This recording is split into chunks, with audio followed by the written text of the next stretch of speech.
السلام علیکم ورحمۃ اللہ وبرکاتہ۔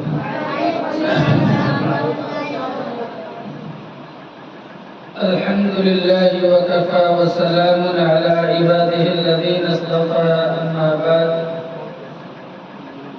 فاعوذ باللہ من الشیطان الرجیم، بسم اللہ الرحمن الرحیم۔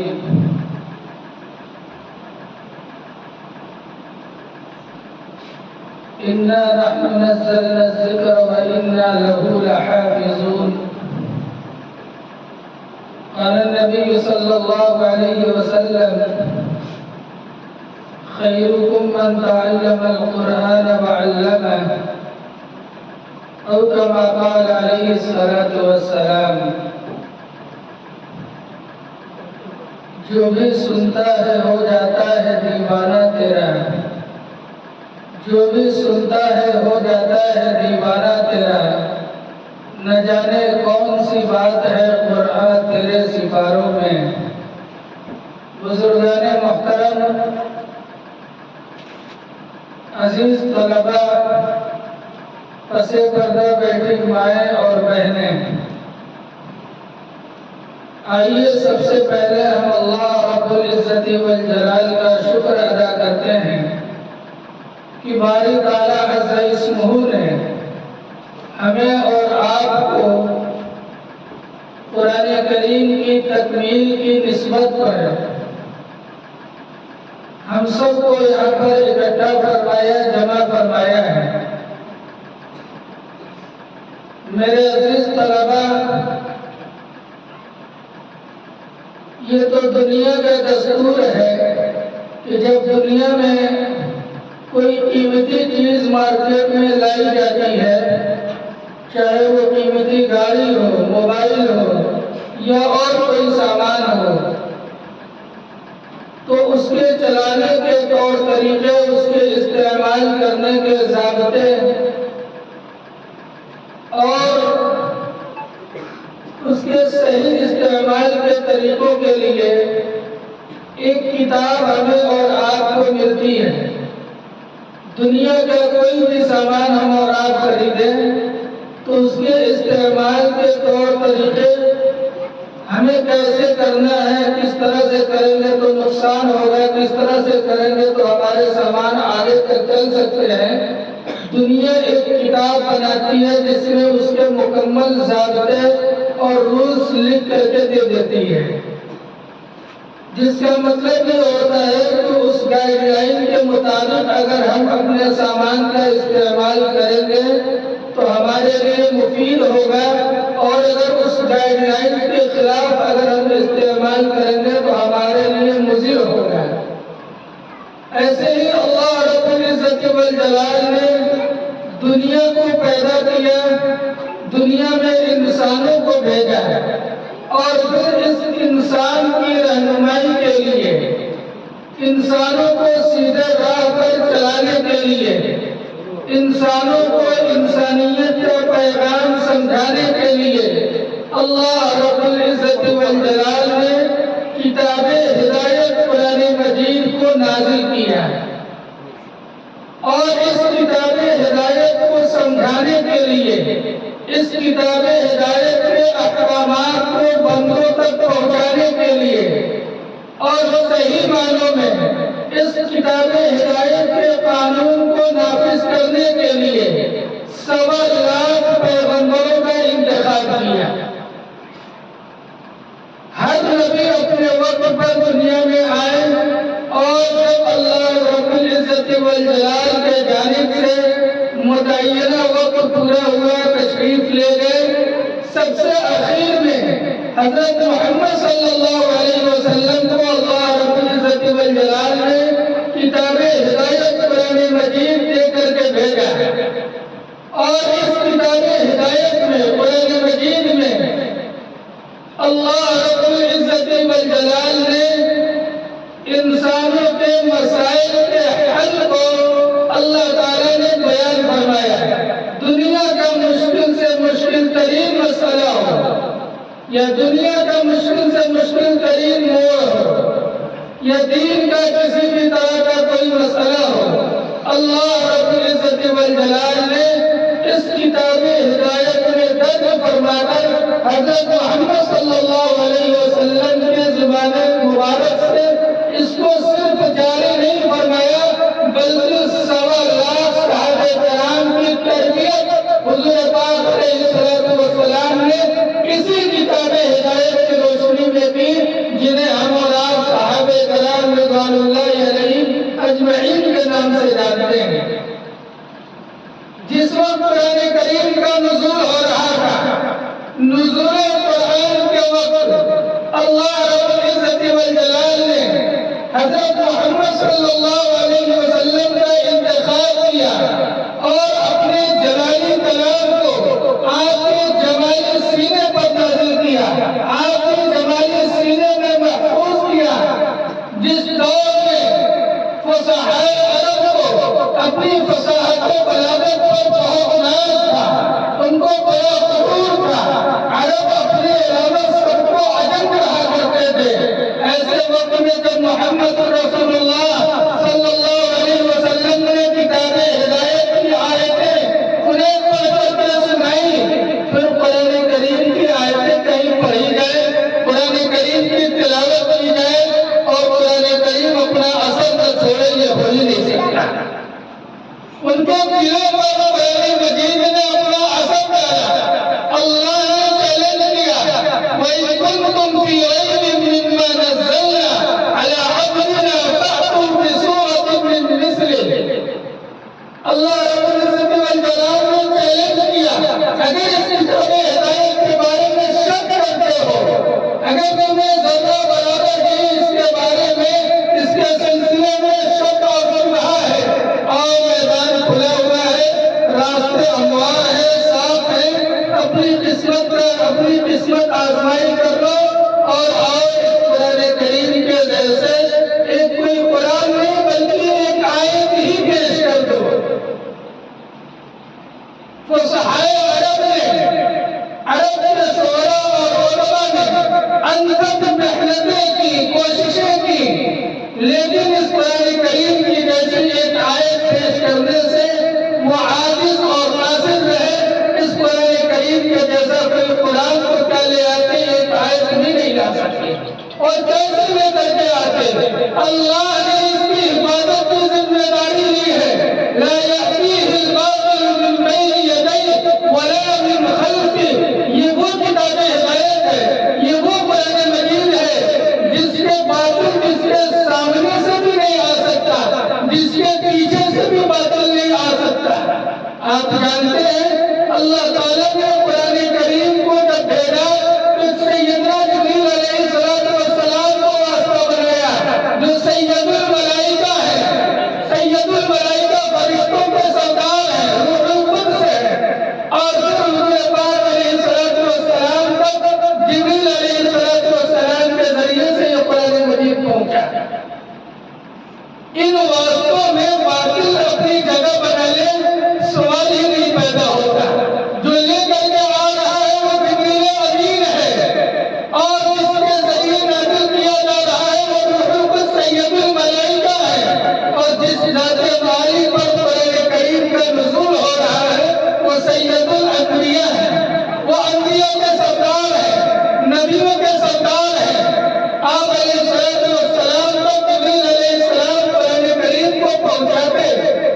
اور پھر اللہ رب العزت والجلال کے جانب سے، اللہ رب العزت والجلال کے جانب سے سیدنا حضرت محمد صلی اللہ علیہ وسلم نے قرآن کریم کو امت تک پہنچایا، اور صحابہ کے ذریعے سے سینہ بسینہ یہ علم ہمیں ہمارے اور آپ تک پہنچا۔ ماضی قریب کے بزرگوں میں قرآن کریم کے سمجھنے، سمجھانے اور سب سے زیادہ تصحیح قرآن پر، تجوید قرآن پر اللہ رب العزت والجلال نے جن دو بزرگوں سے کام لیا، سر فہرست نام آتا ہے عارف باللہ حضرت عبداللہ سید صدیق احمد مادنی نور اللہ مرتضی۔ اللہ رب العزت والجلال نے حضرت قاری سید صدیق احمد مادنی نور اللہ مرتضی کو قرآن کریم کی خدمت کے لیے چن لیا تھا، منتخب کیا تھا۔ اور ماضی قریب کے بزرگوں میں حضرت قاری سید صدیق احمد مادنی نور اللہ مرتضی نے اس درد کو محفوظ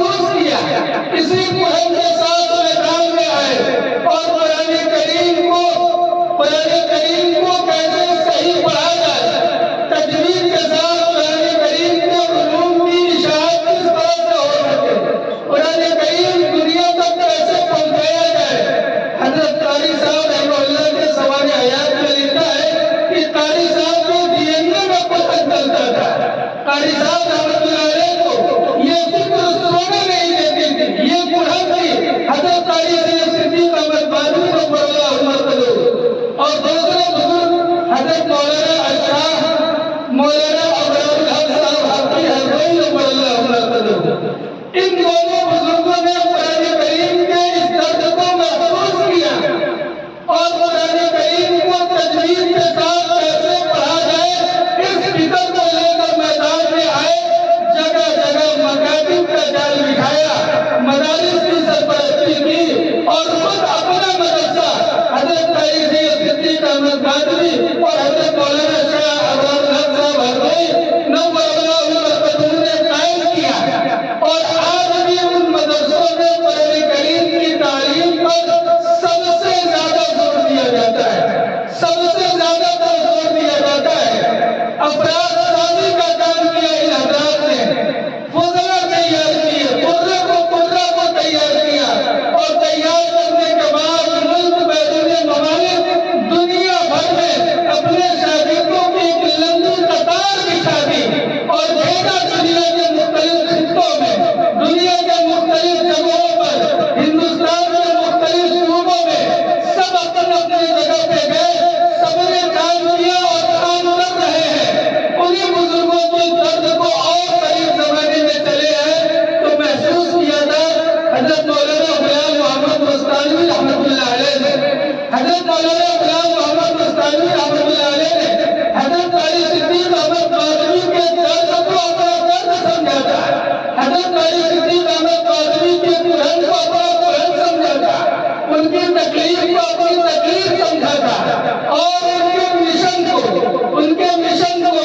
منہج کو حضرت غلام محمد مستانوی رحمہ اللہ نے اپنا اوڑھنا بچھونا بنا لیا تھا، اور قاری صاحب رحمۃ اللہ علیہ کے بعد ملک ہندوستان میں نمایاں خدمات انجام دیا، مدارس کے جال بچھائے، مکاتب کا قیام کیا، مساجد کو قائم کیا،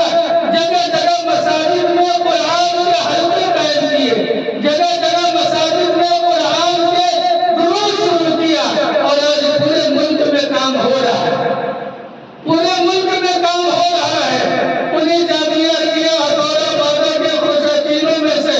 اللہ رب العزت والجلال نے فضل کا معاملہ فرمایا، احسان کا معاملہ فرمایا، ہمارے اور آپ کے ضلع چھپرا سارن بہار کے لیے حضرت قاری آفتاب عالم صاحب چھپراوی کا انتخاب کیا، اور حضرت قاری آفتاب عالم صاحب چھپراوی دامت برکاتہ ہمارے اور آپ کے سامنے موجود ہیں، اسی جامعہ عربیہ ہتھوڑا کے فیض یافتہ، تربیت یافتہ ہے۔ اللہ تعالیٰ نے چھپرا سارن بہار کے لیے ان کا انتخاب کیا، اور قرآن کریم کے حوالے سے پورے چھپرا ضلع میں جو خدمات انجام دے رہے ہیں، یہ اسی کا ایک ہلکا سا نمونہ ہے کہ ہم اور آپ یہاں پر اکٹھا ہوئے اور جمع ہوئے ہیں۔ اس گنہگار کا بھی حضرت قاری صاحب نے زمانے طالب علمی میں سفر کرایا تھا، مدرسہ صدیقیہ اس وقت بلندپور میں نہیں بلکہ جلال پور میں ہوا کرتا تھا، لیکن بے شمار قربانیاں، انتھک محنتیں، کوششیں قاری صاحب دامت برکاتہ کو یہاں تک لے کر کے آئی، اور اس مدرسے سے تقریباً 2010 سے جفاکشی اور محنت کے بعد نہ جانے سینکڑوں حفاظ یہاں سے تربیت لے کر قرآن کریم کی تکمیل کے بعد ہندوستان کے مختلف مدارس میں گئے اور تعلیم حاصل کر رہے ہیں۔ میرے عزیزوں، ہم سب اور آپ خوش نصیب ہیں کہ قرآن کریم کے عنوان پر ہمیں اور آپ کو یہاں موقع مل رہا ہے اکٹھا ہونے کا، اور قاری صاحب کا ہم سب کا احسان عظیم ہے کہ ہم سب کے لیے اللہ رب العزت والجلال صرف کسی ایک مجلس کی، ابھی ایک طالب علم نے قرآن کریم کو مکمل کیا، عزیزہ محمد راشد سلم، صرف اس قرآن کریم کی تکمیل کی اس ایک لمحے کو اللہ اگر قبول کر لے، اللہ کے دربار میں قبول ہو جائے تو ہم سب کی بخشش اور نجات کے لیے کافی ہے، ہم سب کے لیے اللہ پاک سے مغفرت کا سامان بناتے کہے آمین۔ اللہ رب العزت والجلال کو کام لے رہا ہے، بہرحال اس تفصیل میں نہیں جانا، میں بس اپنے خلوص اپنی ماں اور بہنوں کی خدمت میں ایک دو باتیں میں عرض کروں کہ میں بڑی تعداد میں ہماری مائیں اور بہنیں بھی ہیں، میری ماں اور بہنوں، آپ کی قربانیاں اور آپ کی محنتیں اگر اس موقع سے اسے یاد نہ کیا جائے تو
اپنی دادی سے مشکات شریف کی حدیث پاک کی بڑی کتاب ہے،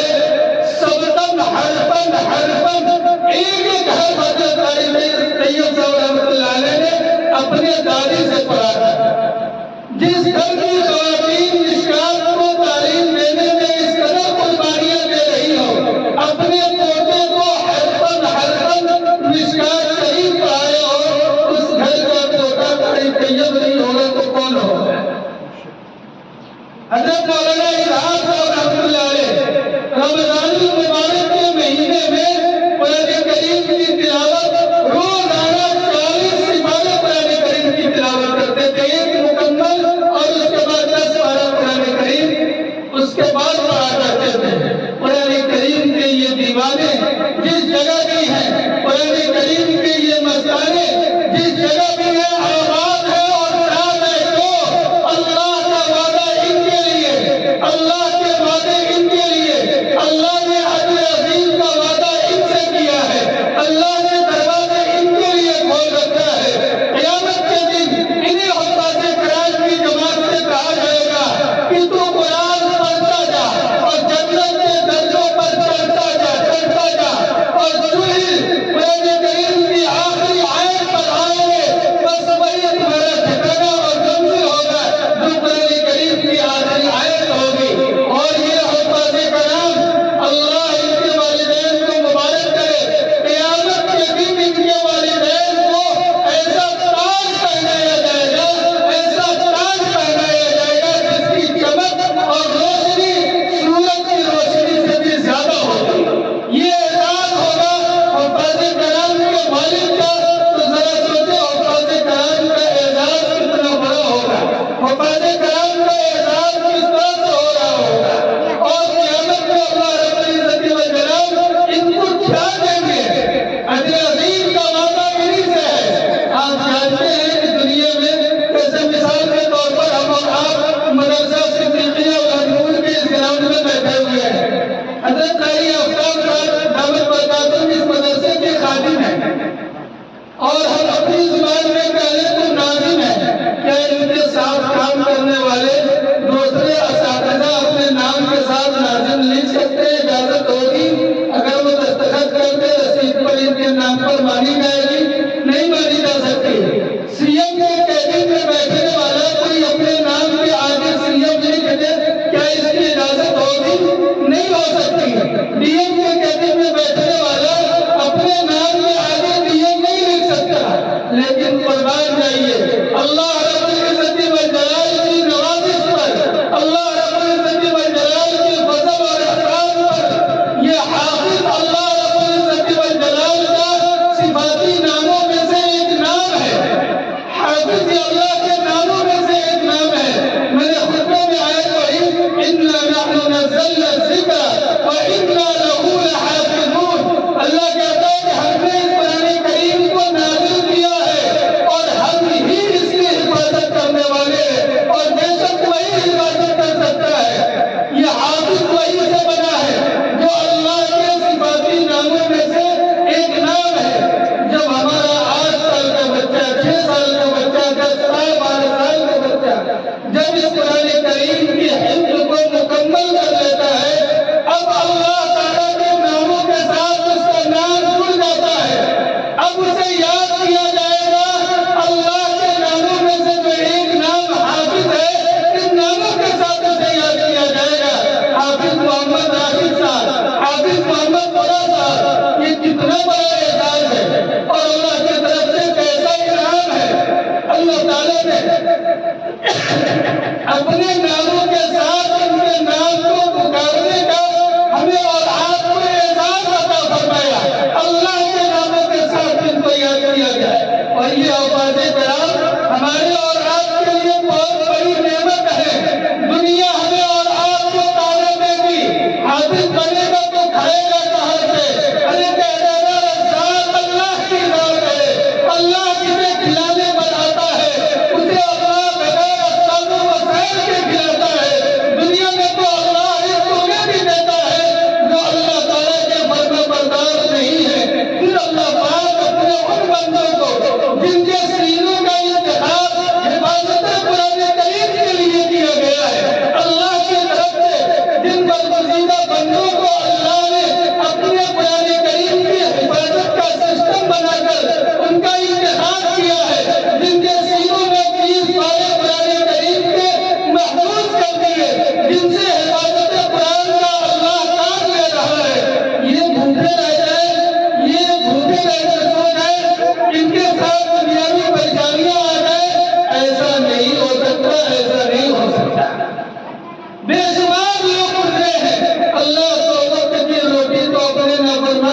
اہمیت دیتا ہے، پھر بھی یہ حافظ قرآن ہے، یہ حافظ قرآن ہے۔ میرے عزیزوں، جب آپ اس میدان میں آؤ گے میرے عزیز طلبا، آپ کے سامنے دنیا آئے گی، آپ کے سامنے دولت والے دولت پیش کریں گے، آپ کو خواب دکھایا جائے گا، لیکن یاد رکھ لو قرآن کریم سے پڑھ کر کوئی نعمت کوئی دولت ہمارے اور آپ کے لیے اس سے بڑھ کر کے نہیں ہو سکتی۔ اللہ کیا فرماتا ہے، فَمَن يَكْفُرْ بَعْدُ مِنكُمْ فَإِنِّي أُعَذِّبُهُ عَذَابًا لَّا أُعَذِّبُهُ أَحَدًا مِّنَ الْعَالَمِينَ۔ اللہ نے جن کو نعمتیں دی، جن کو اللہ نے اپنی نعمت سے نوازا، اور نوازنے کے بعد جنہوں نے اس کی ناقدری کی، اس نعمت کی قدر نہیں کیا، پھر اللہ ان کو ایسی سزا دے گا، ایسے عذاب میں گرفتار کرے گا کہ دنیا میں اللہ نے وہ عذاب کسی کو نہیں دیا۔ جتنا بڑا اعزاز قرآن کریم کے حاصل کرنے پر، پھر قرآن کریم کو باقی نہ رکھنے پر اللہ کی طرف سے اتنے ہی بڑے وعید ہے۔ اللہ ہم سب کی حفاظت فرمائے۔ میرے عزیز طلبا، آپ بڑے خوش نصیب ہیں کہ آپ کے والدین قابل مبارکباد ہیں کہ آپ کا انتخاب حفاظ قرآن کے ناموں میں شمار کرنے کے لیے مدرسہ صدیقیہ اخلاصپور کا انتخاب کیا، اور آپ یہاں پر تشریف لائے، اور اس موقع پر مبارکباد پیش کرتے ہیں حضرت مولانا جمیل احمد صاحب، جنہوں نے اپنے صاحبزادے محترم کو اپنی ذمہ داریوں سے، اپنی گھریلو ذمہ داریوں سے آزاد کر کے ان کے وقت کو فارغ کیا، اور مدرسے میں بھیج کر قرآن کریم کی دولت کے لیے ان کو خالی کیا۔ اور اللہ نے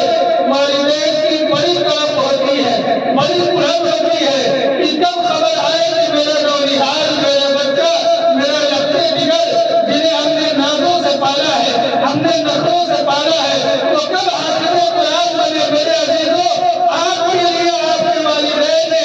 اپنی خوشی کو قربان کر دیا، دنیا کے مسائل سے الجھتے رہے، مشکلوں میں زندگی گزارتے رہے، اپنے پھٹے پرانے پہنے، ہمیں اور آپ کو پہنایا، اپنے خستہ حالی میں رہے، ہمیں اور آپ کو سمجھایا، اپنی پریشانیوں کا سامنا کرتے رہے، ہمیں اور آپ کو راحت و آرام دیا، اور ہمیں اور آپ کو اس جگہ پر بھیجا۔ یہ والدین کا بڑا احسان ہے، بڑا احسان ہے، بڑا احسان ہے۔ والدین کے اس احسان کو نہ بھلایا جا سکتا ہے، نہ چکایا جا سکتا ہے۔ یہ بڑا احسان کیا ہمارے اور آپ کے والدین نے، ہمیں اور آپ کو دنیا کے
صدیقیہ اولنپور کو اللہ تعالیٰ قبول فرمائے، اس کے فیض کو اللہ تعالیٰ عالم تک پہنچائے اور چھپرا ضلع کا اسے مرکزی ادارہ بنے، اس کے معاونین، محبین، منتسبین اور جتنے افراد مدرسے سے جڑے ہوں، یہ مدرسے کے متعلق اچھی فکر رکھتے ہوں، اساتذہ اور طلبہ کے تعاون کے لیے ہر وقت کوششیں کر رہے ہو، اللہ سب کو اپنی شان شان بہتر بدلہ نصیب فرمائے۔ بہت ممنون اور مشکور ہوں حضرت قاری آفتاب صاحب کا اور اپنے ناظم حضرت مولانا حمدان احمد صاحب قاسمی دیوریابی کا، جنہوں نے اس پروگرام کا حصہ بنا کر مجھ گنہگار کو آپ کے بیچ پہنچایا۔ بے انتہا خوشی ہو رہی ہے آپ کے بیچ پہنچ کر اپنے جذبات کا، اپنے احساسات کا کن الفاظ میں ادا کیا جائے، میرے پاس الفاظ نہیں ہے۔ سوچا تھا تیری سادگی پر لکھوں گا ایک غزل، سوچا تھا تیری سادگی پر لکھوں گا ایک غزل، مگر افسوس کہ تیرے معیار کے الفاظ نہ مل سکے، اور تم سے مل کے مجھے رونا تھا، بہت رونا، مگر تنگی وقت نے مجھے رونے نہ دیا۔ میں انہی تمام باتوں پر اپنی بات کو ختم کرتا ہوں۔ اللہ ہمیں اور آپ کو کہنے سننے سے زیادہ عمل کی توفیق عطا فرمائے۔